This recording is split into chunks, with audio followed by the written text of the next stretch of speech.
Hey guys, it's me. You're looking at my messy desk.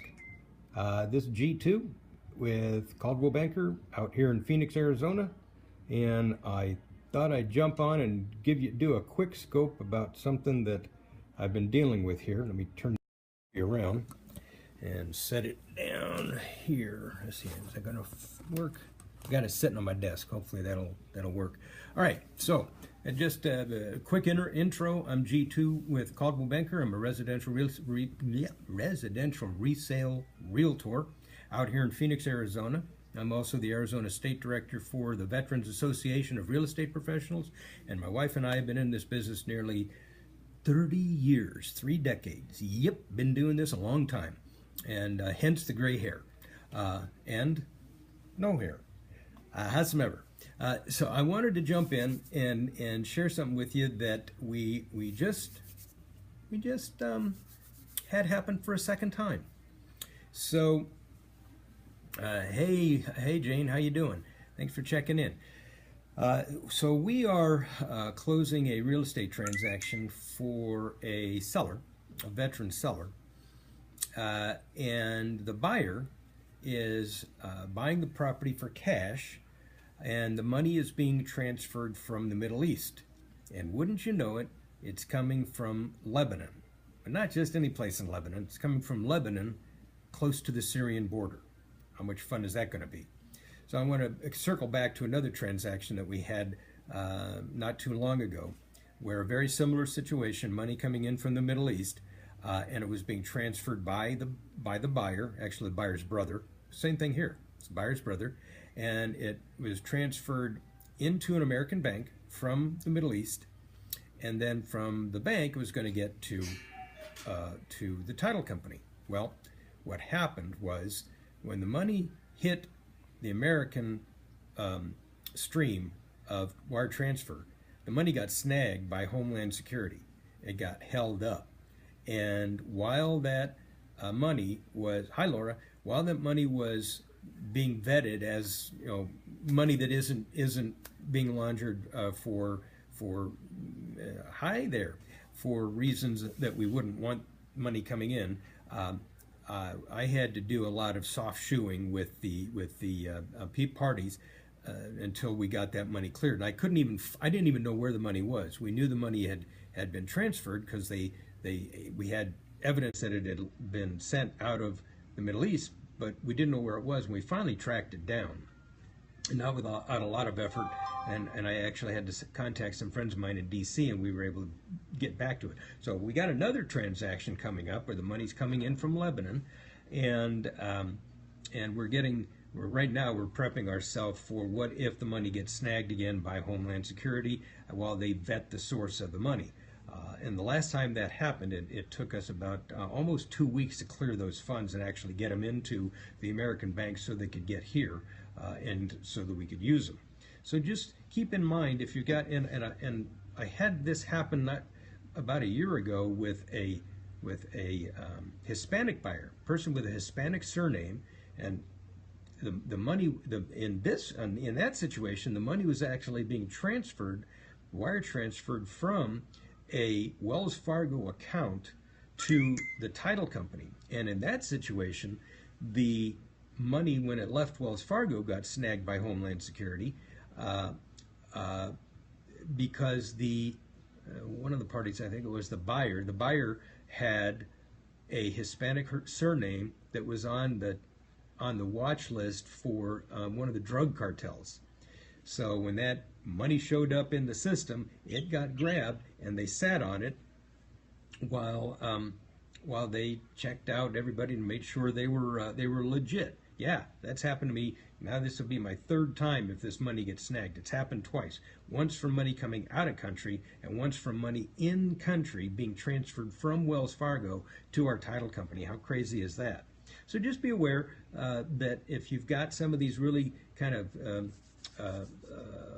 they're not really that unusual, but sometimes you'll have transactions where money's coming in from out of country, and if it's coming in from the Middle East, and if it's coming in from the Middle East that's somewhere close to places that are being overrun by disruption, that could cause a problem as the money comes in, especially big chunks of money. And we've got $230,000 coming in. Now, and then the one last thing I wanted to share with you about our VA transaction that we're doing for our VA buyer. So we've been vacillating back and forth with our VA buyer, and helping her get squared away on what loan product she's going to use, and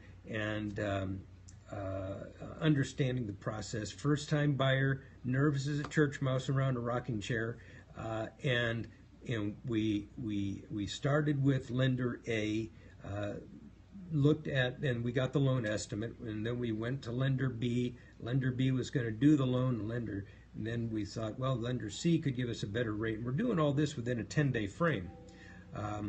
And so last night, and here's a really interesting thing. Last night, she actually decided she was going to go with Wells Fargo. I think I mentioned that in my scope last night.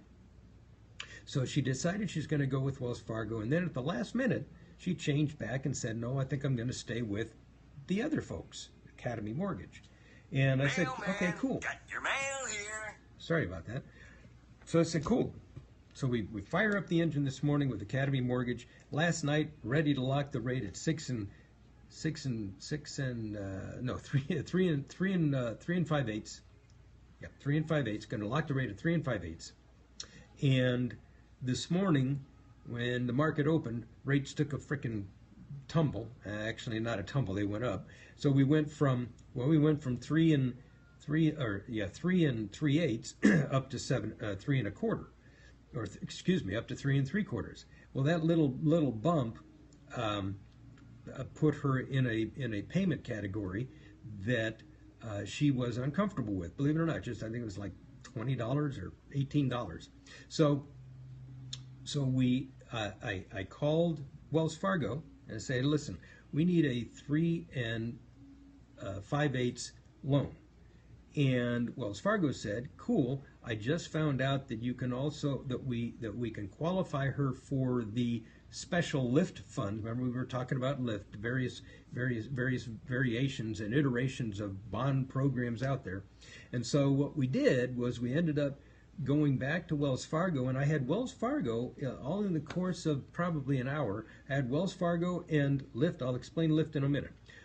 Wells Fargo and Academy kind of batting the ball back and forth. Who can do a better thing? Who can do something with their rates? It was really interesting, and I love both these people, and I know them well. And they were both trying real hard to get our buyer's business. And she ended up going with Wells Fargo because the program, the Lyft program, I'll explain that in a minute, will provide $7,500 in free money to our veteran to use to pay for her closing costs. Plus, she gets the 3 and 5/8 rate. Plus, the Wells Fargo program won't charge an origination fee or any other servicing fees. They charge a flat $900, I think, to do the loan for the veteran, and she can take the extra money, about $3,000 extra, and she can use that to reduce the principal on her loan. So we've actually locked it up now. We're actually going to go with Wells Fargo, where I just got an email a minute ago from Wells Fargo. Gonna get the appraisal order tomorrow. I'll find out who the appraiser is going to be. I know a lot of the appraisers here in the Valley. Yeah, absolutely, win-win for the buyer. But you know, here the tale on this story is that first-time home buyer, nervous about the length of time it took from getting her application into lender A, the time it took lender A to get the loan estimate out, because the loan estimate, the lender has 3 business days to deliver the loan estimate, and as it turned out, the business day counted on Thursday, so started counting on Thursday. So Thursday and Friday, we had 2 dead days on the weekends because this lender doesn't work weekends, and so we didn't get the loan estimate until this Monday. When we got the loan estimate on Monday, we had all of our figures in front of us finally, and now we went shopping for our money, and we were trying to dial in the best program. And she was getting very, very nervous because we know I'm very certain the property's not going to appraise for our purchase price. It's going to come in about $15,000 short. But we also believe, very strongly believe, that the seller's going to roll over, and that they have a clear understanding that the property's not going to appraise. That's why the seller even agreed to pay for the appraisal. So we're there, and I'll keep you posted on that transaction, how it rolls out. But keep an eye on your transactions, and doing transactions with money coming in from out of country or strange and hinky surnames for in country, because the one I had with Wells Fargo really threw us for a loss of yardage. So anyway, that's what's going on today. I'm G2. I'm with Caldwell Banker here in Phoenix, Arizona. I am 30 years in this business. Probably done, I don't know, thousands of veteran transactions over the years, and happy to help out with any questions that anybody might have about VA transactions, VA real estate transactions. You can reach me by tweeting me at G2Realtor, at G2Realtor, or you can also email me, G2, the number 2, G2Realtor at gmail.com. Always happy to answer any questions anybody might have. Happy to help you out. Happy to help out my fellow realtors. See you soon. Have a great day. Talk to you soon. Got to get back to work. Bye.